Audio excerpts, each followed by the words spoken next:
সুপ্রিয় দর্শক, নাগরিক ঢাকা আয়োজিত বৈশাখী টেলিভিশনের কৃষি জীবন অনুষ্ঠানে আপনাদের সকলকে সাদর আমন্ত্রণ জানাচ্ছি। আপনাদের সাথে আছি আমি হাসনাত সোলাম। দর্শক, আমরা আমাদের কৃষি জীবনের প্রতিটি পর্বে বাংলাদেশের কৃষি, কৃষক এবং কৃষির সাথে সংশ্লিষ্ট নানা খুঁটিনাটি বিষয় আপনাদেরকে জানানোর চেষ্টা করি। দর্শক, আমাদের আজকের পর্বের বিষয় বঙ্গবন্ধু ও আজকের কৃষি। স্বাধীনতার পর বঙ্গবন্ধু যখন বাংলাদেশে ফিরে এসে বাংলাদেশের দায়িত্ব নেন, তখন উনি কিন্তু কৃষিকে বেশ গুরুত্ব দিয়েছিলেন। কৃষি মন্ত্রণালয় স্থাপন করা সহ উনি কিন্তু বেশ কিছু প্রাদেশিক ইনস্টিটিউটকে পরবর্তীতে গবেষণা ইনস্টিটিউটে পরিবর্তন করেন এবং পুনর্গঠন করেন, এবং সেই জায়গায় যত গবেষণা প্রতিষ্ঠানের সাথে সাথে উনি কিন্তু বিভিন্ন বোর্ড স্থাপন করেন। সেগুলো করার কারণে যেটি হয়েছে যে কৃষিতে কিন্তু পরিবর্তনের হাওয়া লাগা শুরু হয়েছে, এবং কৃষকদেরকে পুনর্গঠনের যত কাজ দরকার উনি কিন্তু করেছিলেন। এবং তারই ধারাবাহিকতায় বর্তমান প্রধানমন্ত্রী জননেত্রী শেখ হাসিনা উনি কিন্তু এগ্রিকালচারে আরও অনেক বেশি ভর্তুকি দিয়েছেন, প্রণোদনা দিয়েছেন, এবং সেই জায়গাতে বর্তমানে কিন্তু বাংলাদেশের প্রতিটি কৃষির প্রতিটি সেক্টরে, অর্থাৎ ফসল, মৎস্য, পশু, প্রত্যেকটি সেক্টরে কিন্তু বাংলাদেশ পৃথিবীতে যে র্যাঙ্কিং হয় সেগুলোতে কিন্তু 1 থেকে 10-এর মধ্যে রয়েছে। কৃষির যে ধারাবাহিক উন্নতি বা উন্নয়ন, এই বিষয়গুলো আমাদের আজকের পর্বে আপনাদেরকে জানানোর চেষ্টা করব। চলুন আমরা আমাদের অনুষ্ঠানটি শুরু করি।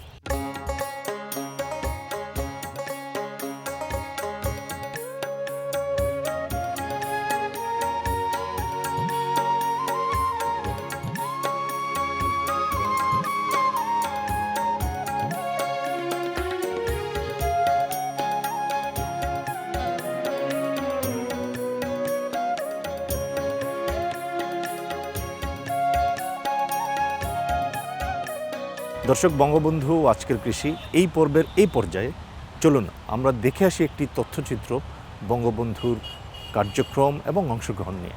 চিরসবুজ বাংলাদেশ, কৃষি সমৃদ্ধ অপরূপ সৌন্দর্যের এক লীলাভূমি। তবে এ মাটিও মানুষের ইতিহাস সংগ্রাম মুখর। স্বাধীনতার পথে বঙ্গবন্ধু দিলেন অসহযোগ আন্দোলনের ডাক। এবারের সংগ্রাম আমার মুক্তির সংগ্রাম, এবারের সংগ্রাম স্বাধীনতার সংগ্রাম। বঙ্গবন্ধুর ঐতিহাসিক ভাষণে মুক্তি সংগ্রাম, গণযুদ্ধে রূপ দেয় গুরুত্বপূর্ণ ভূমিকা রাখে দেশের কৃষকরা। বঙ্গবন্ধুর ডাকে লাঙল ফেলে হাতে অস্ত্র তুলে নেয় বাংলার কৃষক। দীর্ঘ 9 মাসের সশস্ত্র যুদ্ধে 30 লাখ শহীদের রক্তের বিনিময়ে বাংলার বিজয়।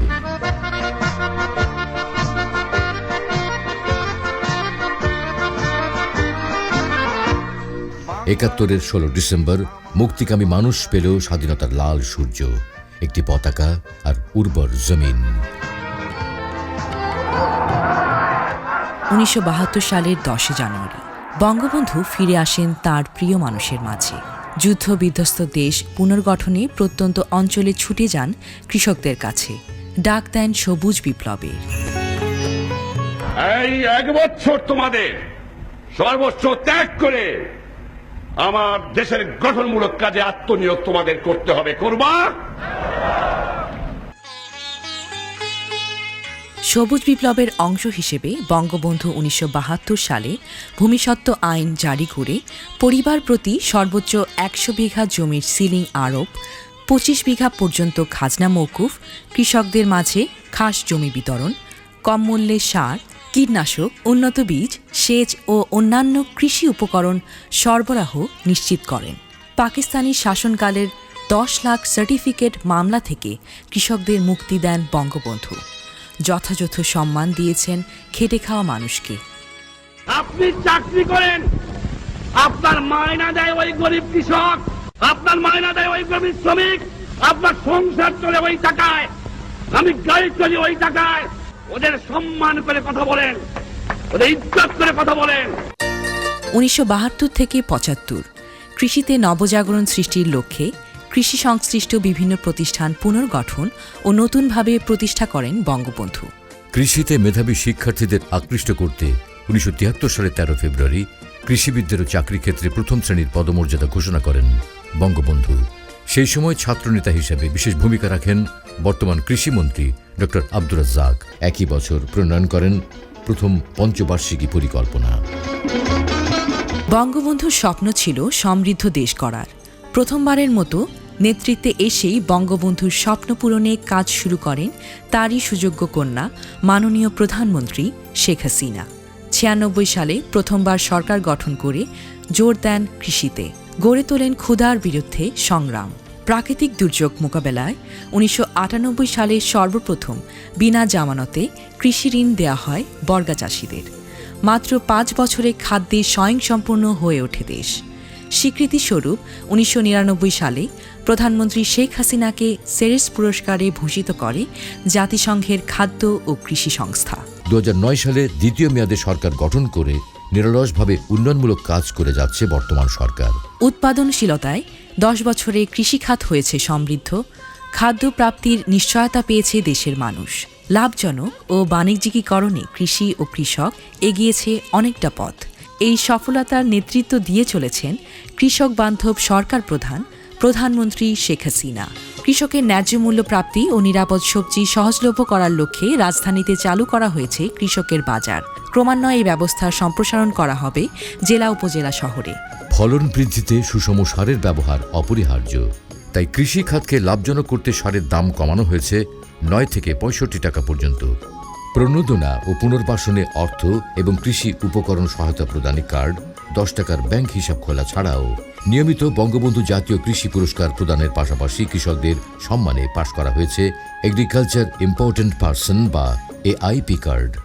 সময়ের সাথে সামঞ্জস্য রেখে জাতীয় কৃষি নীতি, কৃষি সম্প্রসারণ নীতি, জৈব কৃষি নীতি, কৃষি যান্ত্রিকীকরণ ও ক্ষুদ্র সেচ নীতিমালা প্রণয়ন সহ বিভিন্ন কার্যকরী ও সময়োপযোগী আইন বাস্তবায়ন করে যাচ্ছে কৃষিবান্ধব আওয়ামী লীগ সরকার। উন্নয়নের মহাযাত্রায় এগিয়ে চলেছে চিরসবুজ পলিমাটির এই বাংলাদেশ। সমৃদ্ধ হবে বঙ্গবন্ধু স্বপ্নের সোনার বাংলায়। দর্শক, চলুন আমরা জেনে আসি কৃষি সম্প্রসারণ অধিদপ্তরের মহাপরিচালক কৃষিবিদ মোহাম্মদ আসাদুল্লাহর কাছ থেকে যে বর্তমান পরিস্থিতিতে তারা কি কাজ করছে কৃষিতে, বা ওনাদের কি পরিকল্পনা রয়েছে, ভবিষ্যতে ওনারা কৃষিকে কোথায় নিয়ে যেতে চান। স্বাধীনতার পূর্বেও যেখানে ১ কোটি টন চাল উৎপাদন হতো না, সেখানে বর্তমানে ৩,৮৬,০০,০০০ মেট্রিক টন চাল উৎপন্ন হচ্ছে। আমি বলবো যে ওই সময় বঙ্গবন্ধু বেশ কিছু সুদূর প্রসারী চিন্তা করেছিলেন। উনি বিএডিসি গঠন করেছিলেন, উনি কৃষির যে বিভিন্ন গবেষণার প্রতিষ্ঠান সেগুলি উনি গঠন করেছিলেন। বঙ্গবন্ধু আরও যে কাজটি করেছেন সেটা হলো ২৫ বিঘা পর্যন্ত জমির খাজনা উনি মওকুফ করেছিলেন। উনি কৃষিকে আধুনিকায়ন করার জন্য উনি বিশেষ করে ডিপ টিউবওয়েল সেচ ব্যবস্থা বৃদ্ধির জন্য গ্রামে গঞ্জে উনি সেচ ব্যবস্থার জন্য ডিপ টিউবওয়েল স্থাপন করেছিলেন।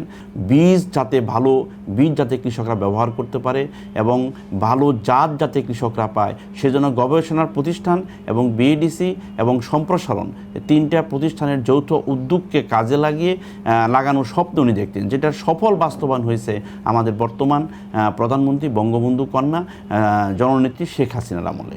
আমাদের প্রত্যেকটা ফসলেই ব্যাপক উন্নয়ন হচ্ছে শুধুমাত্র সুদূর প্রসারী পরিকল্পনা গ্রহণের ফলে, সারের দাম কমানোর ফলে, সেচ ব্যবস্থা কৃষকের দুর্গড়ায় নিয়ে যাওয়া এবং সেচ ব্যবস্থার জন্য বিদ্যুতের বিল কমিয়ে দেওয়া এবং কৃষকদেরকে বিভিন্ন প্রণোদনা দেওয়া, এই কার্যক্রমগুলি গ্রহণের ফলে আমরা এখন স্বপ্ন দেখি ক্ষুধামুক্ত, পুষ্টি সমৃদ্ধ আগামী দিনের একটি সুসংগঠিত বাংলাদেশের স্বপ্ন আমরা দেখতেছি। এটি আমাদের এই স্বপ্ন দেখিয়েছেন মাননীয় প্রধানমন্ত্রী শেখ হাসিনার বিভিন্ন উদ্যোগ গ্রহণের ফলে এবং কৃষি মন্ত্রণালয়ের মাননীয় কৃষিমন্ত্রী সফল কৃষি বিজ্ঞানী ডক্টর মোহাম্মদ আব্দুর রাজ্জাক স্যারের নির্দেশনায় আমরা এই কাজগুলি কৃষি মন্ত্রণালয়ের সকল সংস্থা মিলে আমরা এই কাজগুলি করে যাচ্ছি।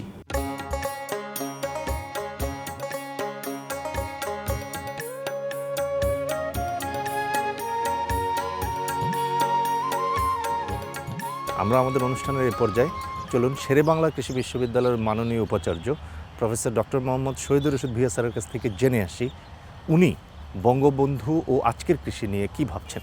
বঙ্গবন্ধু যখন বাংলাদেশের প্রধানমন্ত্রী হলেন, যুদ্ধ বিধ্বস্ত একটি দেশের দায়িত্বভার গ্রহণ করলেন, তখন এদেশের কৃষি কিন্তু আরও বেশি নাজুক হয়ে পড়েছিল। কৃষিপ্রধান একটি দেশে কৃষি পুনর্গঠনই তার সে কারণে সবচেয়ে বড় চ্যালেঞ্জ হয়ে দাঁড়িয়েছিল। তিনি তাদের বীজ দিলেন, সার দিলেন, কোনো জায়গায় ট্রাক্টর এনে দিলেন, ভর্তুকি দিলেন, ঋণ মাফ করে দিলেন। অর্থাৎ বাংলাদেশের কৃষি পুনর্গঠনের জন্য যা যা দরকার তিনি তার সাধ্যের মধ্যে সব কিছুই করবার চেষ্টা করলেন। তিনি আমাদের নতুন পরিকল্পনা কমিশনের মাধ্যমে একটি জাতীয় পঞ্চবার্ষিকী পরিকল্পনা গ্রহণ করলেন। সেখানে তিনি কৃষিকে সবচেয়ে বেশি অগ্রাধিকার দিলেন। বঙ্গবন্ধু কৃষি এবং কৃষককে বাঁচাবার জন্য সর্বান্তকরণের চেষ্টা করলেন এবং তিনি তার জীবদ্দশাতেই 1973 সালে কৃষিতে যেন আরও বেশি কর্মের সুযোগ সৃষ্টি হয়, মেধাবী ছাত্রছাত্রীরা যেন কৃষিতে আগ্রহান্বিত হয়, সেজন্য তিনি কিন্তু কৃষিকে সরকারি চাকরিতে প্রথম শ্রেণীর চাকরি হিসেবে ঘোষণা দিলেন। এর পাশাপাশি তিনি কিন্তু যেগুলো প্রাদেশিক কোনো কৃষি গবেষণা ইনস্টিটিউট ছিল সেগুলোকে তিনি কিন্তু জাতীয় কৃষি গবেষণা পরিষদে রূপান্তর করলেন। তিনি ধান গবেষণা করলেন, তিনি হর্টিকালচার বোর্ড করলেন, তিনি এমনকি ক্ষয়িষ্ণু আমাদের যে পাট গবেষণা তাকে জাতীয় প্রতিষ্ঠানের রূপ দিলেন, তিনি ইক্ষু গবেষণাকে প্রতিষ্ঠানের রূপ দিলেন, তিনি আমাদের বিনা বাংলাদেশ ইনস্টিটিউট অফ নিউক্লিয়ার এগ্রিকালচারকে তিনি প্রতিষ্ঠা করলেন, তিনি কটন বোর্ড স্থাপন করলেন। এমনকি কৃষি গবেষণার ক্ষেত্রে যেন সমন্বয়ের অভাব না ঘটে সেজন্য কিন্তু তিনি বাংলাদেশ কৃষি গবেষণা কাউন্সিল স্থাপন করলেন, যার ফলাফল কিন্তু আমরা পরবর্তীতে স্বাধীন দেশে তার সুফল আমরা কিন্তু পেয়েছি। কৃষি বাঁচলে, কৃষক বাঁচলে দেশের মানুষ বাঁচে, এদেশের অর্থনীতি বাঁচে, এবং সেই কাজটি কিন্তু বঙ্গবন্ধু সে সময় করতে পেরেছিলেন।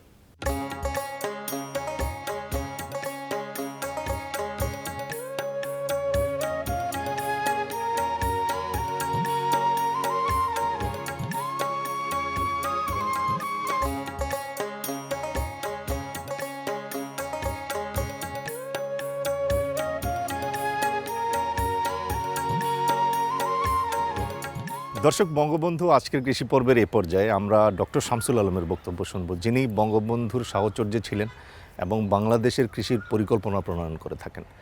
বর্তমান কৃষি এবং ভবিষ্যৎ কৃষি কোথায় যাবে এই সকল বিষয়ে যিনি আসলে পরিকল্পনা করে কৃষি মন্ত্রণালয়কে দেন। চলুন আমরা ওনার বক্তব্য শুনে আসি। আজকে যে পরিবর্তনটা আমরা দেখছি, আমাদের মাথাপিছু আয় যেখানে $90 ছিল স্বাধীনতার পর, তা থেকে এখন $2064 মাথাপিছু আয়। গত 50 বৎসরে এক বিস্ময়কর সাফল্য উত্থান বাংলাদেশের। সেই উত্থানের যে প্রাতিষ্ঠানিক ভিত্তি, কৃষি বিপ্লবের, কৃষি বিবর্তনের, আর্থসামাজিক বিবর্তনের, সেই ভিত্তিটি বঙ্গবন্ধু রচনা করেছিলেন। সেচ ভিত্তিক যে কৃষি, তার মূল ভিত্তিটা তৈরি করছেন বিএডিসি। সেই বিএডিসি বঙ্গবন্ধুর হাতে গড়া। বঙ্গবন্ধুর সেই সময়ের যে দূরদৃষ্টি সম্পন্ন কতগুলো সংস্কার পদক্ষেপ, প্রতিষ্ঠানগুলো গড়ে তোলা, যেখানে দেশে তখন পর্যন্ত বলা যেতে পারে কপর্দক শূন্য, দেশে কোনো বৈদেশিক মুদ্রার রিজার্ভ নেই, তেমন একটি দেশে এতগুলো প্রতিষ্ঠান সে সময় গড়ে তোলা, একটা যুদ্ধবিধ্বস্ত দেশে যেখানে পুনর্গঠন চাহিদা ছিল অত্যধিক, রাস্তাঘাট, সড়ক, জনপথ এগুলো গড়ে তোলার জন্য ব্যাপক ব্যয় করতে হয়েছে। বঙ্গবন্ধু কৃষকের জন্য ছিলেন উৎসর্গীকৃত জীবন। সেই চিন্তা চেতনা থেকে কৃষিকে ব্যাপক সমর্থন দিয়েছেন এবং তারই কন্যা প্রধানমন্ত্রী শেখ হাসিনা কৃষি ক্ষেত্রে এসে সার্বিক সহযোগিতা প্রদান করছেন। এই যাবৎকালে সর্বোচ্চ ভর্তুকি মানে প্রধানমন্ত্রী শেখ হাসিনার আমলে দেয়া হচ্ছে, সেটা বিদ্যুতে, সেচে, কৃষি যন্ত্রপাতিতে, সার, বীজ, উপকরণে, বিভিন্ন ক্ষেত্রে আমরা ব্যাপক ভর্তুকি দিয়ে কৃষিকে উজ্জীবিত রাখতে চেষ্টা করছি। তো সব মিলিয়ে উন্নয়নের একটা প্রবৃদ্ধিশীল সময় আমরা অতিক্রম করছি, যেটি বাংলাদেশের ইতিহাসের সবচেয়ে সফল যুগ আমি বলবো। সেটা বিগত এক যুগ, 2009-10 থেকে এ পর্যন্ত এই দেশ 2041-এর মধ্যেই একটি উন্নত দেশ হবে এবং সেই সময় যে প্রজন্ম আসবে তারা একটি সমৃদ্ধ দেশে বসবাস করবেন।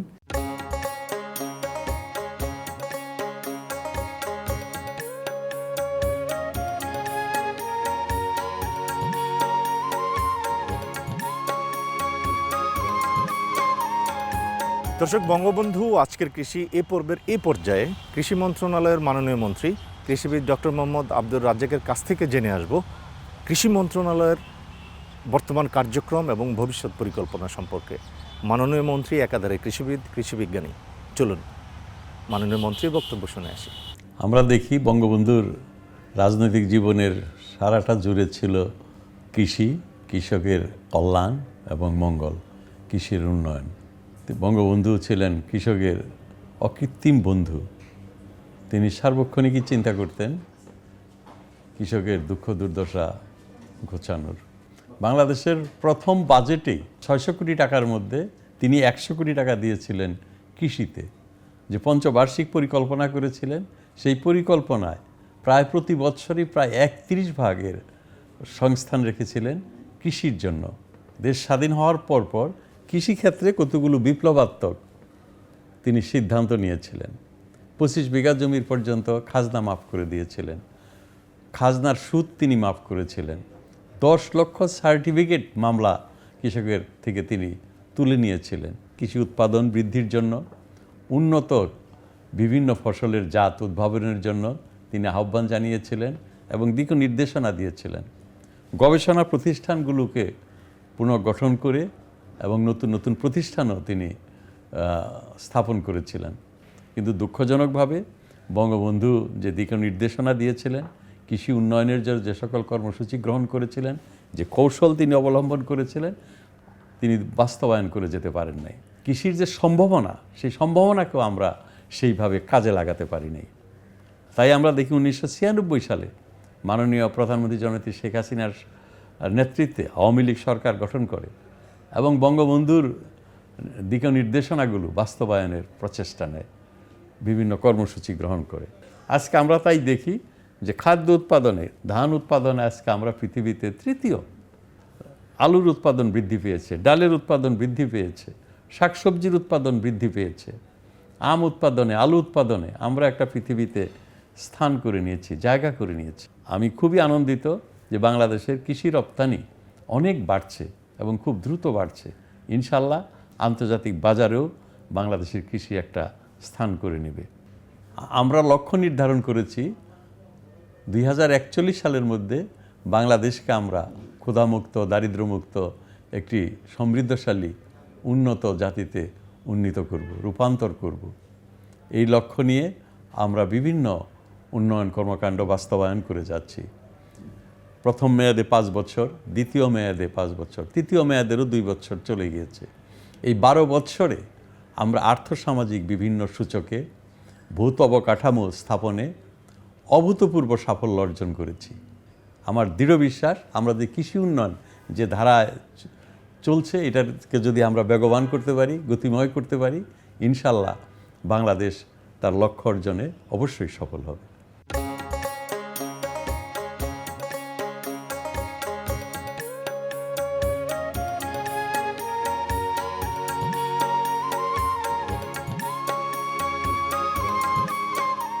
কৃষক ভাইরা, আপনার কৃষি ফসল সম্পর্কিত যে কোনো সমস্যা ও তার সমাধানের জন্য আপনি আপনার বাড়ির আশেপাশে খোঁজ করলেই উপজেলা এগ্রিকালচার অফিসের স্থানীয় কার্যালয়গুলো পাবেন। সেখানে গেলে আপনি আপনার সমস্যার সমাধান পেয়ে যাবেন। দর্শক মণ্ডলী, আমাদের কৃষি জীবন অনুষ্ঠান নিয়ে আপনার কোনো পরামর্শ মতামত থাকলে যোগাযোগ করুন এই ঠিকানায়। প্রযোজক কৃষি ও জীবন, বৈশাখী মিডিয়া লিমিটেড, 32 মহাখালী বাণিজ্যিক এলাকা, ঢাকা 1212। ইমেল করতে পারেন কৃষি ও জীবন 32@gmail.com। বৈশাখী টিভির সব অনুষ্ঠানের আপডেট পেতে ভিজিট করুন youtube.com/বৈশাখী টিভি বিডি এবং facebook.com/বৈশাখী টেলিভিশন। এছাড়া বৈশাখী টিভি অ্যাপ ডাউনলোড করতে গুগল প্লে স্টোরে বৈশাখী টিভি লিখে সার্চ দিন। দর্শক, আজকে বিদায় নিচ্ছি। আগামী অনুষ্ঠানের নতুন কোনো বিষয় নিয়ে আপনাদের সামনে আবারও হাজির হব। ততদিন পর্যন্ত সবাই ভালো থাকুন, সুস্থ থাকুন, নিরাপদ থাকুন।